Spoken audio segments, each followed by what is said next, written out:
my end. You can hear me all right, yeah? Yeah.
Hey, yo, glorious morning. How we doing? Chop. Glorious morning, Pepito. It feels like it's been an eternity since I've been on the last Beyond the Price stream. How you doing, man? I'm doing well. I was gonna say, like, I'm slowly rugging you of the co-host spot. I know. I'm getting jealous. I feel myself like being envious of everybody else getting to be on stream. You've got to relocate, to be honest. You have to relocate or get more Aussies, and I guess we'll have. I'm already spilling beans, but we'll have a big one coming up as well in 2 weeks that people might enjoy. But no, very happy to have you back on for another. Episode 30 now. Episode 30. All right. Yeah. Pretty exciting one where we have Kobe from Bulk. Anything we want to touch upon before community side of things? Yeah, just a very quick one for everybody tuning in. We've just sort of rejigged the Venus de Milo role in the server, which is going to be now harder to get, but also a hell of a lot more rewarding for those of you that want to start clipping the Beyond the Price stream, getting some content out there, creating some memes, doing some brain rock content, etc. Now is your best opportunity to get on that and start exploring. There's a whole lot of opportunity out there up for grabs for people if they want to do it. And I suggest, if you want to get started in the space, or if you want to grow your reputation, grow your presence, any of the above, perfect time to start doing it now. Jump in the server, check out the latest announcement, and get Clippy. We've got, as Peter just said, 30 episodes of Beyond the Price to chop up and start putting all over the timeline.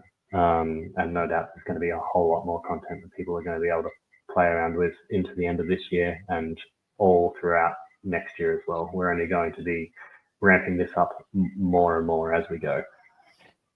So rewards for how did you call it? Brain rot content. That sounds about as good as it gets. And I'm sure there's some nonsensical stuff we said on here that needs to be clipped and put on repeat. Yeah. Anyways, absolutely. we've got Kobe in the back. I'll have him jump on. Kobe, welcome to Beyond the Price. Very excited to have you on today. How are you doing? Thank you very much. It's a pleasure to be here. Yeah, I'm a little jet lagged, so please do bear with me if I stumble away through this podcast. But other than that, feeling pretty good. How about yourselves? Excellent. Couldn't be better. Awesome. No, where have you been, Kobe? Just headed back to the UK, and now I'm back in Singapore, back home. Oh, okay. Nice, similar climates. It's hot and sweaty, I bet. Yeah, not too sure about the sun, whether that's going to make an appearance at all, but definitely hot and sweaty. Yeah, I'm kind of jealous because you guys must be walking around in t-shirts while I'm just fighting the near freezing temperatures here. It's quite funny actually, because while I was back in the UK, I don't own any jumpers or trousers or anything. I've had to raid TK Maxx while I was home and get some clothes just to stay warm.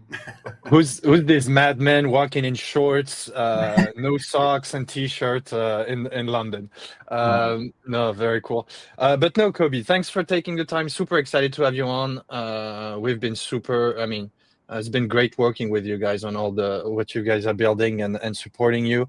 But to kickstart, can you tell us a bit about yourself, your background, and maybe how you got into in this crazy crypto industry? Sure, yeah. So pre-crypto, I was in the telecoms industry, basically leading change and transformation. Long story short, was training old people on new systems. But yeah, I was passively doing some Forex and stock investing in around early 2016.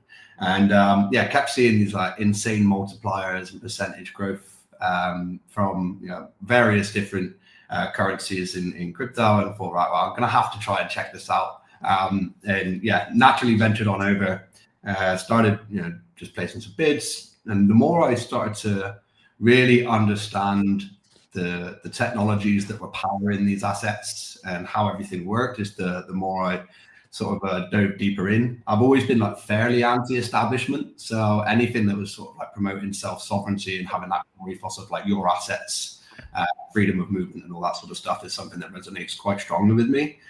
So yeah, got into a bit more of a professional capacity in 2020. More so 2021 is where it really started to pick up. I actually started out as a Discord moderator, left a very cushy job in the Web2 world. Fiance at the time was not too happy about that. But completely fell in love with someone who's always been like community or marketing focused. Completely fell in love with how easy it was to form communities around like these NFTs, tokens, and providing spaces for people coming home from work and just spending all their hours just chopping it up in a Discord. Really made me fall in love with like what can be achieved here in terms of like that front facing stuff. And then obviously as I dove deeper into the tech stack, just really fell in love with how things will work here and what it possibly enables. That's awesome. That's awesome, Kobe. What's your role with Bulk Trade? So I'm one of the founders. I will say I'm one of the only non-tech in the team. So I'm basically anything. Non-tech people are important, man. Don't downplay yourself. They're important. I'm sure we'll touch on something from Solana in a minute about that. But yeah, I mean, look, as someone who's made a career out of marketing in crypto products, I think it's always easier when you have something like truly strong with a technical narrative and a product narrative that makes like people like my life much easier in terms of like being able to BD and market it into. But basically anything that isn't engineering, I'm sort of dealing with, whether that's ops, hiring, marketing. Obviously we have Dylan on now for marketing, which is great. We've managed to claw one back for the non-technical idiots on the team. But yeah, at the moment, just anything that isn't to do with the GitHub is pretty much what I oversee or do on a daily. Yeah, awesome. Have you been with Bulk Trade for how long? Have you been with Bulk Trade? Well, since we made it, right? So June and I founded it. I want to say a little over 2 years ago. We actually started out as an on-chain market maker. So this was back when Solana was in a huge liquidity crunch, and we were starting to see like not really a lot of market makers on chain. Sophisticated flow was sort of scarce, and we started basically building non-custodial vaults which people could essentially deposit liquidity into. We'll then take that liquidity and market make on a number of exchanges like your Drift, your Zetas, Phoenix, done some Jupe RFQ stuff. But yeah, it was during that time we really understood like why we were in a liquidity crunch here. And the long and short of it was like the cost of merely making, whether that's opening orders, canceling orders, whatever it may be, was massively eaten into the revenue made on spreads, right? So as a natural byproduct of that, your spreads got wider, pricing got worse, and the capital inefficiency on chain just ended up hurting retail. And again, market makers or sophisticated flow will only really operate where taker flow is. So we kind of had this like chicken and egg problem with like, well, we can't get makers on chain because of how expensive it is to make on chain, but takers won't come where there's no liquidity and depth in asset pairs, right? So instead of just sort of chasing our tail and trying to understand what we can do to navigate around that, we thought, well, why not just build our own exchange, right? And I think for the most part, and this is something that we've been saying internally for the longest time, the goalposts have been moved so far wide of what a DEX truly should be, and it's often the sacrifice of either performance or decentralization. So you have like your sequencer, layer 2 and centralized models that obviously don't have that censorship resistance, and then you have the native L1 decentralized models that unfortunately don't have the performance and give you the capital inefficiencies I just described. So instead of building along like the current accepted practice of designs, we started digging deeper into a new design that we could basically not sacrifice one or the other. You know, every design or architecture will have its trade-offs, but what we've been able to set on is basically an in-memory order book, which is a globally distributed, running directly into the Solana mainnet validator stack. And what that basically affords us is alignment with the layer 1 of Solana. Again, there's so many benefits from the network effect to the institutional acceptance and everything sort of beyond that from building on Solana. But then we also get the benefits of like an off-chain performance review where the network or the order book itself is a network. We have our own consensus, and we can benefit from things like gasless orders, 20 millisecond matching, and everything that you would expect as a high frequency exchange. It's super interesting. And one quick cue I have is, I've seen the bullet guys trying to do a SVM L2, or I'm not even sure of the pure technical accurate terms, but is it some sort of, I guess a year or two ago, we were talking about the Solana network extensions. Is this something that falls in that category or a bit different that you guys are doing?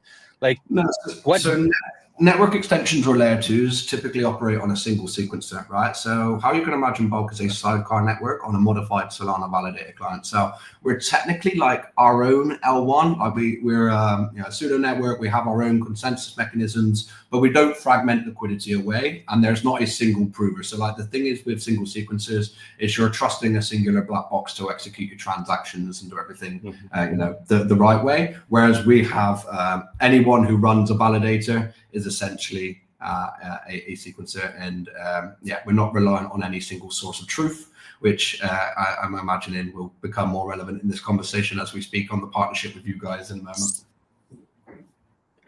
No, and so what does this, I mean, in terms for the user, myself, I'm a Solana trader. I go these days on Drift, Flash Trade, Jupiter to Perps and so on. How does this, materialize for me? Oh, I can go on Bulk, the exchange, and start trading as simple as that?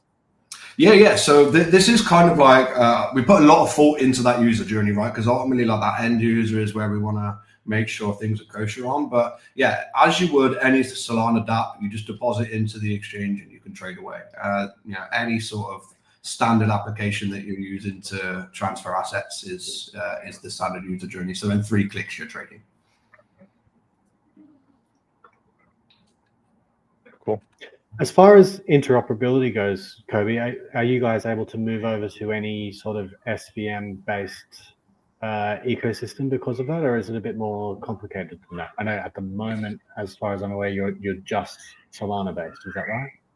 Yeah, so we've been getting this question a lot actually, and like we always think like this sort of stuff is secondary to execution, right? Like the focus has to be on execution. It has to be on delivering performance in an exchange worth using before even making it interoperable or composable. But yeah, essentially we're a sidecar, right? So we could technically pick that up and drop that into whichever ecosystem. But again, like there's a reason we chose to build on Solana, right? There's a battle-tested, consensus-aware network that has been institutionally accepted over many years of trials and tribulations. And like for those who probably underestimate how hard it is to build your own L1 and your own validator ecosystem, not only is it a massive startup cost, which takes a solid amount of time to really get going, but then it's also the case of you now need to have that tested under load for a period of years to even get to a point of institutional acceptance. So the way we see things is like that plus the network effects,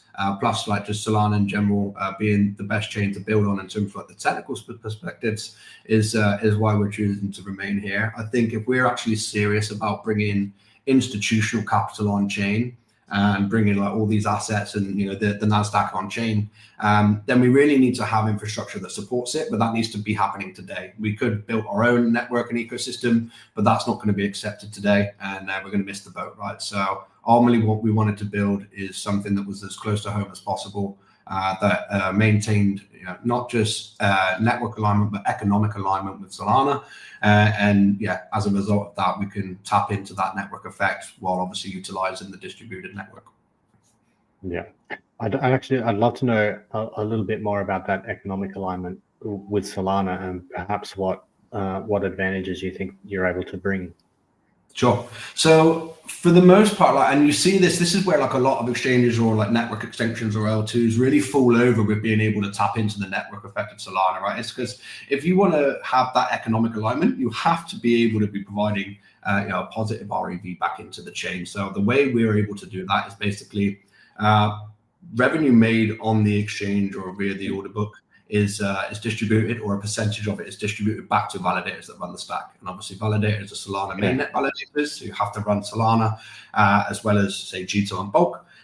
So we're actively putting cold hard USDC back into the validators that run in the stack. And obviously if you've been keeping up on the conversations around validators at the moment, I think this is a real solid way you can really start to like reduce emissions or reduce that inflation in terms of Solana and subsidize it with clients that are actively willing to pay back those who are sort of verifying and participating in the network. So the way we're able to do that is obviously we generate revenue on the exchange, we kick back some of that revenue to the folks that are helping run the order book.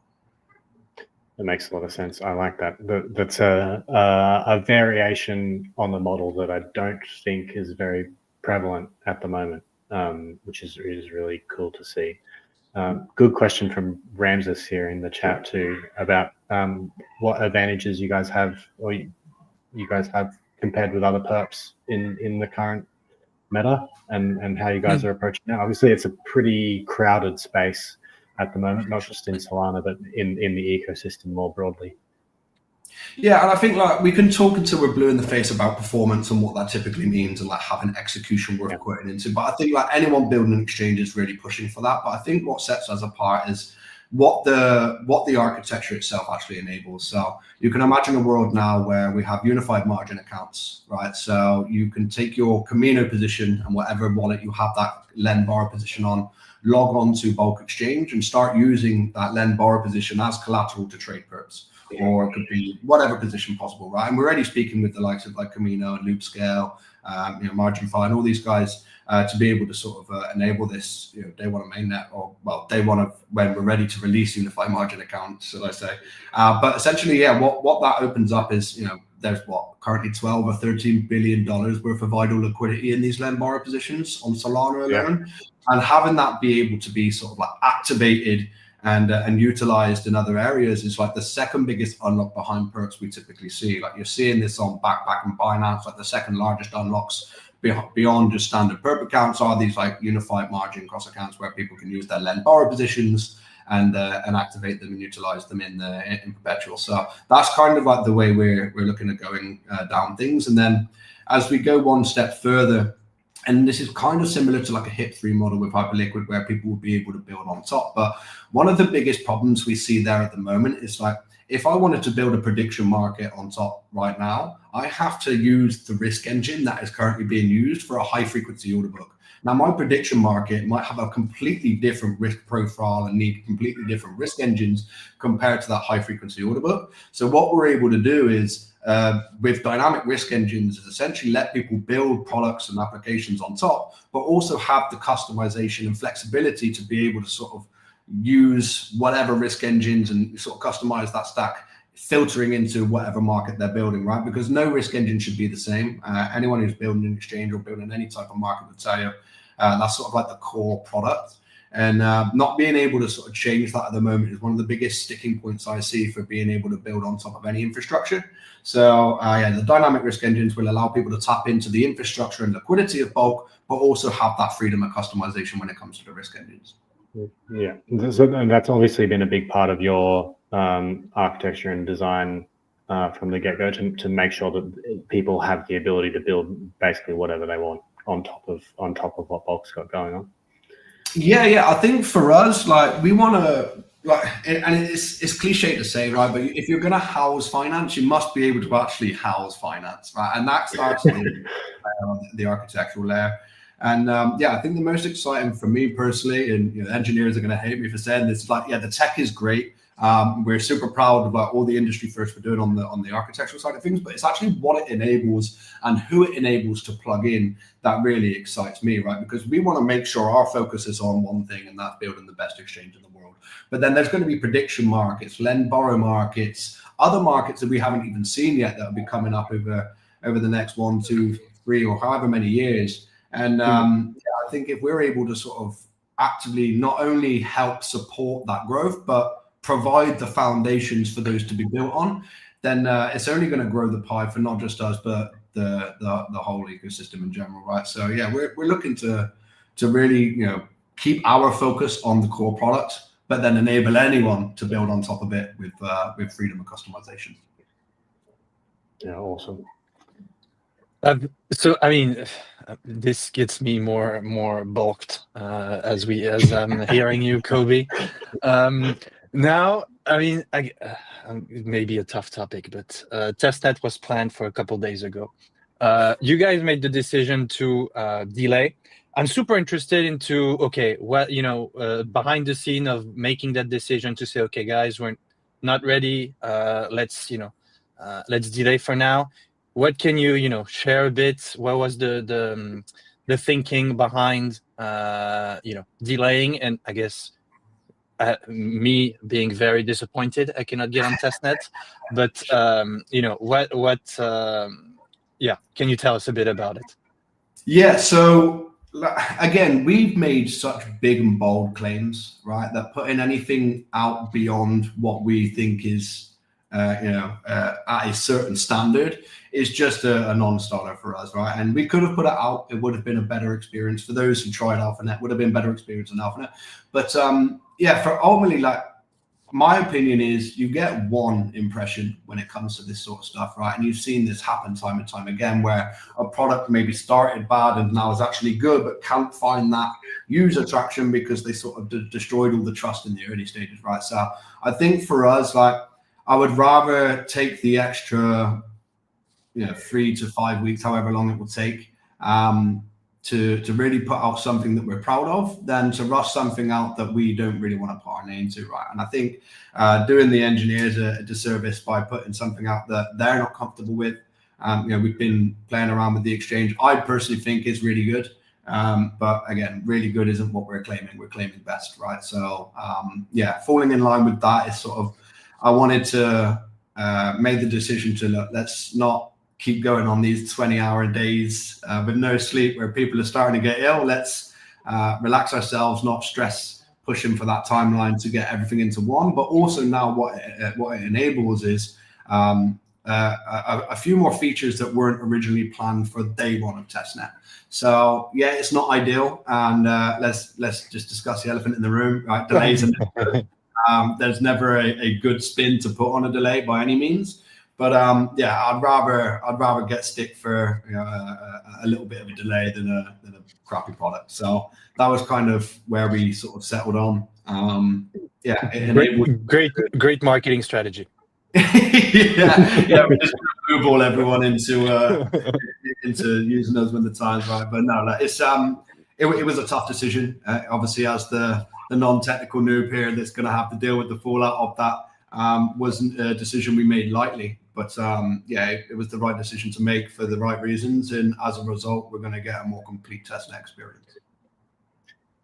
For the people listening in that want to get involved in the testnet when it eventually releases, what can they be doing, or what should they be doing to get ahead of it now that they've got a bit of extra lead time? Sure, yeah. So I think for the most part, like, and I've been getting this question an awful lot, and for me, like, it's not something that I want being farmed. Obviously, a pre-TG exchange that has this much hype is always going to have an element of farming. But for us, like, the way we want to prop things up is like, be a user, like, understand what the product is, understand how you can best position yourself in a product like this, and then be a user. Like, there's going to be obviously a lot of work behind the scenes into like ironing out who's Cybele and who's not. But yeah, for people wanting to get involved, I would just say, and this is kind of like a blanket statement I've been sharing, anything we put out, whether it's the validator, whether it's some of the campaigns that will be coming out very soon, or the exchange itself, just participate as an organic user. Understand the product, play around with it. If there's things that have bugs or features that you don't see that you have on other exchanges, let us know. But yeah, what I will not suggest to do is to set up a bot farm and just buy and sell. Like, that sort of stuff is, although it's really good for us to be able to test how the exchange does under load, it's not going to do a great amount for you. So yeah, I'll just say be a genuine user, have genuine questions, and if it's something that excites you, stick around.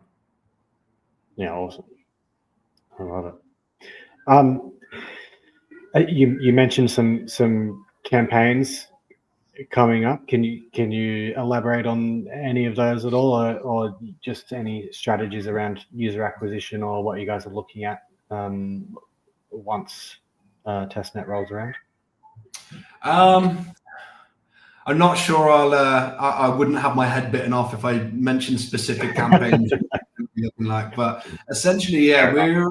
One thing I will say is, and I'll give props to the Lighter team here. I think what they did on their rollout and how they enabled the power users to really have like a bigger piece of the pie in terms of like more invite codes, more access to the LLP vault, whatever it may be. I really like that side of things in terms of being able to activate your power users. But yeah, we have some unique things coming up, and again, the only suggestion would be there is to participate. There's going to be some things that test your commitment. There's going to be some things that test your skill. And yeah, I think as a result of that, if you're a genuine interested user that is actively willing to put skin in the game, then you're going to be happy come test and mainnet. One question about the asset types I'll be able to trade on bulk. Lots of hype on the equity type things. Is there any? I mean, do you have any focuses, or you like we want to be all crypto and be doing the best? Looking at outside or markets or types of assets that are not yet too available. What's the overall strategy for bulk? Yeah, I think this is probably like the most overlooked portion of bulk, and it's down to probably my terrible slogan on the homepage like that. One exchange, infinite markets, and what that typically means. Right? And I think many people have just been thinking infinite markets means just any coin pair, right? But infinite markets, like, we want to be able to have an exchange that really does provide the infrastructure to house any market and any market instrument. So that obviously begins with crypto, that then evolves into things like options, things like equities. There's other things that we're working on that currently aren't in crypto full stop, whether it's centralized or decentralized exchanges. But yeah, that has to come in chronological order, right? It has to come in like some periodic rollout where we need to do one thing better than anyone else first, and then we have a ready-made distribution mode for the next things that we'll look to roll out. So I'd say in the early stages, yes, the focus is on housing crypto, making sure it's the deepest liquidity, the widest coin variety, and all that sort of stuff. But as we really evolve into what we see as end state, there will be market instruments for banking and TradFi that currently aren't on crypto exchanges today. There will be your standard options, your spots, and everything in between. Yeah. And as a quick follow-up, because this is something, I guess you've got the Hyperliquid HIP-3 that now they're all about the equities markets, which is great to see. On Solana, I don't think we have a single perp exchange that has any sort of, I can long, short Tesla and so on. What do you think, or why do you think that is? Is it like pure technical hurdles, or strategically doesn't make sense for now? What's your, what am I missing? Yeah, I might get a fair bit of stick for this, but I think it's the capital inefficiencies that make these sorts of things very hard to get right. Again, perps on Solana is struggling in general, right? So whether you add another complexity layer to that or not, there's still some things to be solved at the base layer, which the team are actively working on, and they're doing some great work there with MNCP and Alpenglow. But yeah, I think for the most part and that's going back to what we were saying earlier in the conversation around like what our architecture actually enables. It's you now have a capital efficient architecture which things like this can be built on with relative ease. I won't say it's very easy because that's doing a discredit to anyone engineering who has to build it out. But I think for the most part, like, we haven't seen perps really catch a bid on Solana. Like, again, we have in relative terms, there's been some solid volumes, but in comparison to like the top three, we're really far behind, right? So I don't think adding now stocks onto that is gonna solve anything in particular. I don't think it brings any liquidity back really. If it does, it won't be meaningful. So I think the focus should be first on hammering home the inefficiencies that are here and building upon them to make it so stocks and other things like this are easier to provide perps on. Got it. And as far as making stocks and a whole range of other assets available on bulk trade, how does PIF fit in with that equation and help bolster what you guys are doing? Yeah, so I think this is one thing I'm really excited about, right? And it's one thing to say you're a certain thing, and we've seen this time and time again, like we're this, we're that, screw the centralized system and all this sort of stuff, right? But it's another thing to actually walk it and lead with your actions, right? And I think for you guys that have been more to our conversations around this is something that we're truly passionate about. Like this censorship resistance piece is one that we're not willing to falter on. If we do, then we may as well just build a centralized exchange. So I think with PIF in particular, what this enables us to do is get this price time movement and these prices from you guys, but also not rely on ourselves as that like central point of truth, right? Because again, if we can like basically be the sole pushers, then there's room to be manipulated. Not that we ever would, but again, I would much rather people be able to trust the architecture and the code than what we say. So with the PIF integration or partnership, this is something industry first, where basically you'll be pushing to a network of validators that all have to agree this price. And again, this happens very fast, so it's not like a clunky run through. As fast as we're matching is as fast as we're getting prices. And I think things like this, it's essential, right? Like you guys obviously are a staple in not just DeFi, but TradFi as well for this particular reason, just because you offer a pricing solution that is reliable, right? We've seen some of these like AMN-based Oracle pricings where there's been, I don't want to speak bad on anyone, but there's been sort of attacks and security breaches as a result of this. And I think for us, not only do we want something that falls in line with our ethos, but we also want to be partnering with the best people to provide it. And obviously PIF are in that ballpark for us. When it comes to stocks and equities and things of that nature, I think, again, you guys are already doing this. I know you're doing some things with Sado as well. But yeah, I think for us specifically, it's again about who is able to offer what we need in terms of pricing, but also who is able to, or who has already proven that this is something that's not going to be falling over, get open to security breaches and everything in between. So much like anything we roll out, there's a ton of due diligence around who we want to partner with and who we want to integrate with. And yeah, obviously I'm on your show, so I'll be bullish on you guys. But no, on a genuine, I think for us it made most sense. You know, you've been here one of the longest, trusted by folks in and outside of the industry we're in. And yeah, you're able to provide something that no one else has currently to date. So I'm super excited about it. I'm probably not even doing it a full service of what the actual integration means in terms of the technical perspective and why it's industry first, but super excited to be partnering with you guys on this for sure. One thing I say, it's just price feed. Yeah. That's, Keep it simple.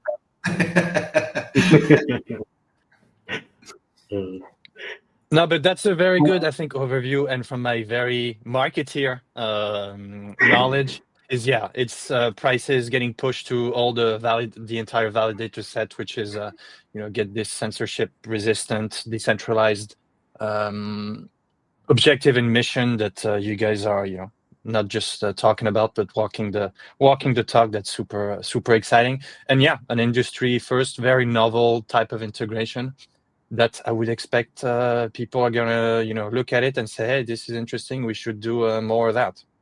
We want royalties for any other deal you do the same, by the way, okay?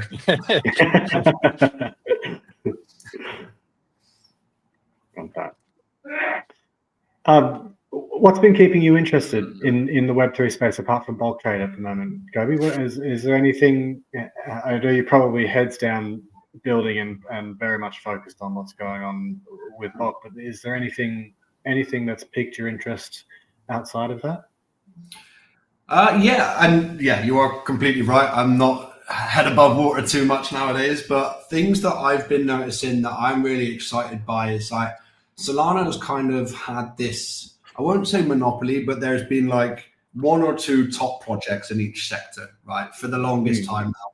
And with the introduction of people like Titan, with like Loopscale, like Hilo, you're really starting to see those like top spots, not even just challenged, but flipped.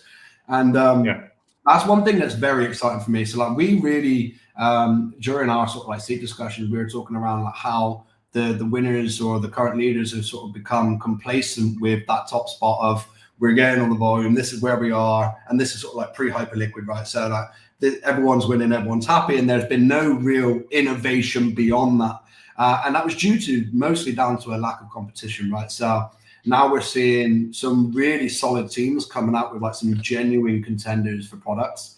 And that has now give the leaders a kick up the ass they needed, and they're now starting to ship faster and harder than before, right? So I think that competition will always breed excellence, and particularly on Solana, where outside of the ecosystem, there's been a lot of FUD. Inside of the ecosystem, I think there's also been some discontent around typical marketing positioning towards like this more traditional finance and regulatory stuff, rather than like what got Solana to the dance with the community side of things. And that's kind of twofold, right? I think one, you have to definitely play into those sorts of environments to be able to attract them. But yeah, forgetting what got you to where you are to begin with is something that needs to be a fine balance, right? But I think that Solana has proven time and time again that when backs are against the wall and the chips are down, that not just the leadership from Foundation or Anza or whoever it may be, but also the leadership in the products and services being offered within the ecosystem really sort of just pull up the jock straps and really get to work. And I think that that's a pivotal moment for any change in any ecosystem. And we're now at that point again. We're having competition on perps, competition on spot aggregators, competition on lending, payments, stable coins. And I think that will only ever result in a better Solana And then when you filter in the fact of Anza shipping, Alpenglow and MCP, and Jito doing BAM and ACE, and all of these sorts of really solid things that are coming as this culmination of events that will eventually lead to a better ecosystem. I think that prices are down, whatever. I never really care about price movements, but as an ecosystem, there's a lot to be excited for. I think I couldn't agree more. I think actually the prices being down actually only amplifies that competition too, because we're all playing for a smaller user base and fighting a lot harder to get what we want and squeeze what we can out of what everybody's doing and to get more users in. So it's actually I know it's kind of cliche, but it's a really bear markets are in some sense a lot more exciting than bull markets for that reason, I think. It's very right. I think like it's easy to have fun and be bullish during a bull market, but it's who's sticking around during that bear market and who's building. And again, like you rightly said, like we're fighting over scraps right now, right? We're fighting over thinner liquidity on thinner pricing, whereas now we're having to go outside of the ecosystem to bring users in, which is ultimately the holy grail, right? Like you don't just want a product that serves the ecosystem you're in. You want a product that brings people into that ecosystem. That's the sort of like the positive alignment that you get, and that's the sort of product or service that really gets amplification and help from the ecosystem it's serving. So I think we've never been at a better time for a load of people to prove their products and themselves, and I'm excited to be a part of the race for sure. And we couldn't have prices going up going into breakpoints. This is non-negotiable for breakpoint to be the lowest sentiment possible to bring us back up. To be fair, like you say this is a joke, but yeah, I think like it's almost cyclical now, right? I think there's some inner workings going on for this. I think when all is lost, when all hope is gone, breakpoint is here, and then it's up only. So yeah, obviously not financial advice, but I think you're right. I'm excited for this breakpoint. We'll be attending. I think June and I will both be speaking at some points over the weekend. I think that like always, breakpoint is a solid event or a solid time of year where people can really go to understand beyond the noise of online, like what's actually going on within the ecosystem and who's actually building and who's actually contributing. And that's typically amplified at these in-person events, right? So I'm super excited. It'd be good to see everyone again. Like we've been chained to the radiator in the dungeon now for the longest time. So getting out of that grass would be nice as well. But I'm excited for it for sure. Nice. Getting some fresh air in Abu Dhabi. Yeah, well, I'm not sure how fresh the air is there, but we'll try nonetheless. We'll try. You mentioned you'll be speaking, Kobe. Your other co-founder, did you say, will also be speaking at? Yeah, so I think I'm not sure exactly what we'll be speaking on. It'll either be one of us doing some form of presentation and the other one on a panel, or vice versa. Okay. And then I'll be doing something for Super Team as well as part of their accelerator demo day type thing. Yeah, awesome. We'll have, I think, a pretty decent community presence there in Abu Dhabi. Pepito, you're going, aren't you? Yes, I am going. I'm planning to take my phone and just be filming pretty much the entire thing and get some good content out there. So I'll have to grab Kobe at some point and harass him into a skit or an interview. Who knows? Nice. Sounds good. I love it. There was one great question in the chat. Whose dog was barking? Yeah, that's mine. Sorry. Now we need proof of dog. I'll post some on Twitter later. I don't have any other questions, Chop. No, we've actually covered a whole lot of really good specifics that we had noted down. It was very thorough, Kobe. Thank you very much. I appreciate it. It's been awesome. I'm sure we'll do a couple more of these soon. But I think just to sort of like from my end, just to close out and add a caveat onto sort of where we're at. We're literally building things that have never been built before. And that's not like necessarily just in terms of end product, but in terms of architecture and process to get there. So it's been like truly, truly amazing watching these engineers go to work. They truly are the best at what they do. And as a result of that, obviously things will always come up that we don't expect, and we have to adapt to. And there's no like framework that we can follow, because again, like we're building the framework, right? So much like anything that's sort of like pioneering in the new direction, that stuff takes time. But yeah, all I can do is apologize and just say it's going to be an infinitely better experience as a result of it. Awesome. I think the community is much happier with a better product rather than something that's been rushed and just pushed out there. So For sure. definitely agree with that. We have a question that we ask our guests at the end of every Beyond the Price episode, Kobe. If you were to be joining crypto today, knowing all that you know, with all the experience that you have over your many years, what's one piece of advice that you would give yourself or somebody else looking to dive deep and get involved? Oof. So I would say your network is your net worth. So do your best to find something that you are skilled at, talk about it, document your journey on it, and meet new people as a result of it. I think that the biggest opportunities I've had, whether that's personally or for the business in terms of BD and raises, has been connections I have made, whether it's at events, whether it's in social groups or in certain chats. So yeah, it doesn't matter how much you know or how much you think you know. There's always someone who knows more. So yeah, God gave us 2 ears and 1 mouth. Use them in that order. That's beautiful. I think that's the first time very good. I've heard that. Yeah. That's fantastic. That's very good. Might have to tweet that. Yeah. Awesome. Awesome, Kobe. Thank you very much for joining us, mate. This has been great. I appreciate it. Thanks very much for having me on. Speak to you soon, guys. See you at Breakpoint, sir. Damn.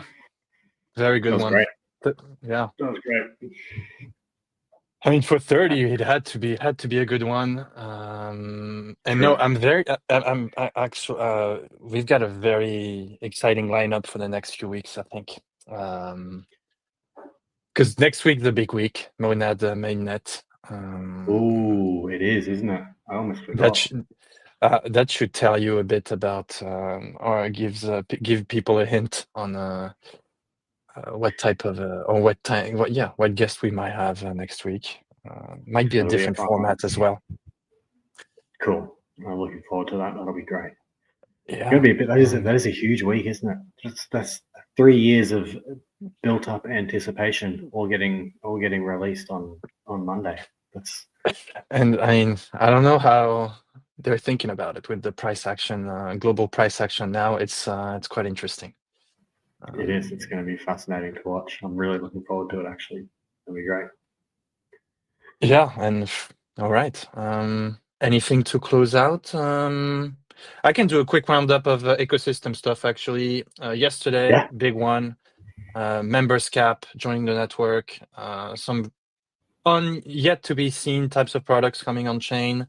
And Pyth bringing some good old price feeds for it. I think we've got lots of cool stuff happening. Pyth Pro stuff is coming along very nicely, and we'll have a huge activation and huge stuff happening at Breakpoint. Yes. Very, very excited about it. Some great creative stuff, community stuff. So yeah, if you're watching, coming around Breakpoint, please find me or any other Pythians, and we can chat and have some fun. And yeah, I guess full steam Monad for Pyth will be there day one with some price feeds and some randomness that people absolutely love. So yeah, it's gonna be that's gonna be a busy weekend making sure we're all ready for it on the marketing front, so and community side of things. So that should be a good one. Should be good. Full steam ahead. Big couple of weeks to end the year. Should be good. Cool. Fun. Locked in. 6 weeks to go till end of year. Let's make the most out of it. Let's do it. Peter, it's been a pleasure, mate. Yeah, always. was a good one as well. And see you all next week. Number 30 in the books. See you, everyone.